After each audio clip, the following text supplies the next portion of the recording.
A pergunta da Manuela.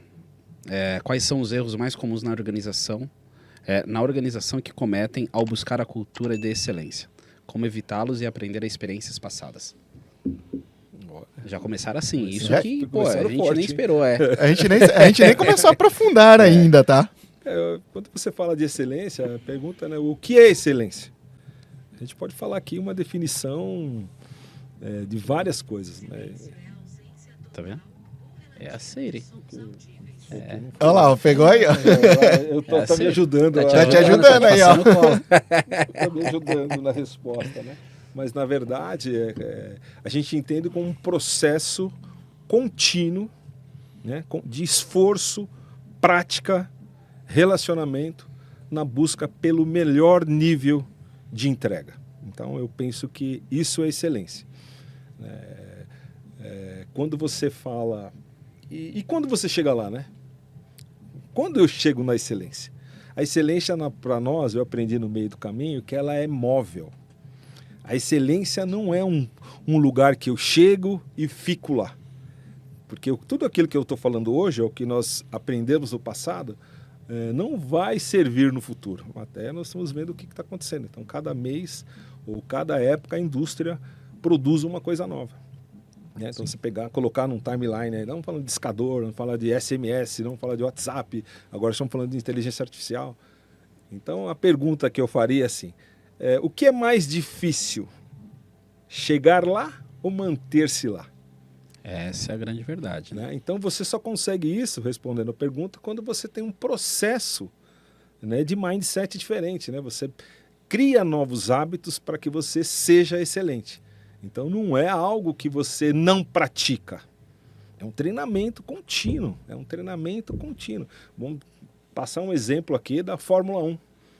Né? Quando a gente está vendo lá, troca o pneu 1 segundo e 1,8 segundos a troca no pneu. Você acha que eles não treinaram aquilo? Eles não foram paranoicos pela excelência? Eles treinaram embaixo de chuva, à noite, eles treinaram debaixo de sol. Né? Então eles fizeram algo para que eles pudessem entregar aquela excelência. Então eu entendo que quando você erra, né, nunca vai dar certo na primeira vez. Então você precisa ser resiliente. Você vai ali trabalhar, vai fazer tudo. Quantas vezes vai dar errado aquilo para depois dar certo? Perfeito. Né? Então, assuma erros. Né? Você tem que assumir os seus erros. Estou falando em cobrança. Né? Eu não fiz porque os dados não estavam bons, eu não fiz porque o servidor caiu, eu não fiz. Então, assuma erros. Né? Quando você assume erros, você reconhece que eles existem. Então, quando você reconhece que o erro existe, você consegue tratar o problema. E quando a gente fala um pouco de excelência, trazendo muito para isso, a todo momento, a toda hora, o bom resultado, no dia seguinte, você tem que fazer de novo. Isso. E tem que fazer de novo de forma diferente. A gente olhando um pouco para a evolução de tudo aquilo que a gente falou antes daqui, né? Da época de borderô, dessas coisas. Em um determinado momento, em meados mais ou menos ali de 2010, 2011, começa a surgir um pouco das áreas de planejamento estratégico. Perfeito. E sai um pouco do que a operação tinha que definir as estratégias. Então, antes disso era muito difícil. Tudo você tinha que ter um bom supervisor, você tinha que ter uma boa equipe e a estratégia ficava muito centralizada. Ao longo do tempo a gente viu algumas empresas tomando um pouco outros caminhos e colocando o planejamento centralizado, outros o planejamento debaixo da própria operação, outras um planejamento isolado, pensando muito mais na parte de planejar, a operação executando, depois ele analisando através de EMAES, enfim, e tudo mais. Então a gente vê uma evolução. Em busca dessa excelência, na tua experiência ao longo do tempo, o que você enxerga que é o melhor modelo? É um planejamento isolado? É um planejamento abaixo da operação, a operação demandando, planejamento executando? Ou o inverso, planejamento planejando, operação executando e dados sendo retroalimentados para planejamento fazer uma próxima ação? Eu acho que isso fala um pouquinho de excelência.